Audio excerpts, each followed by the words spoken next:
But last night reminded me, we are living in the end times. So it might be best to read the book of Revelation to see what is going to happen next. Nora turned a page and jotted down a few notes. Well, I'm out of here. See ya. I'm going to go home and check on Mom. I'm not going to stay here and listen to this bull crap. Azure grabbed the rest of the bacon in Elena's hand and headed for the door. Teal, you coming? Teal shook his head and stayed, sitting next to Nora. Azure huffed and puffed and made a lot of noise as she left. Elena shrugged her shoulders at Teal as she went with her.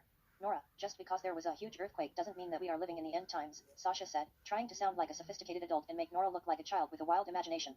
Sasha, what you don't know because you were passed out drunk, Nora started in the same tone Sasha threw at her, is the fact that it wasn't just here in Indiana. It was worldwide. Do you know what that means? It means every human being and animal felt that earthquake. It was no coincidence, and it's not about global warming or oil drilling like the news is saying. It's God. Jamie had been listening all the while and sat down across from Nora. But why can't it be about oil drilling and global warming, Nora? Who's to say it isn't?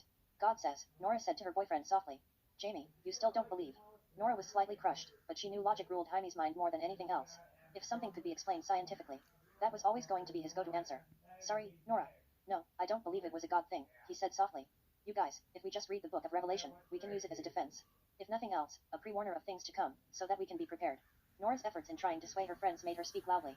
Emily, Nora's only sympathizer save for Teal, said, but Nora, haven't people been using this book for centuries and still all this bad stuff happens? Exactly, they were using it, but they weren't living it. And they definitely weren't living in the end times, like we are today. End times? Nora, you're being a bit much, Ash said sarcastically. Thanks for breakfast, though. I got some songs to write. Ash went upstairs to strum on his guitar.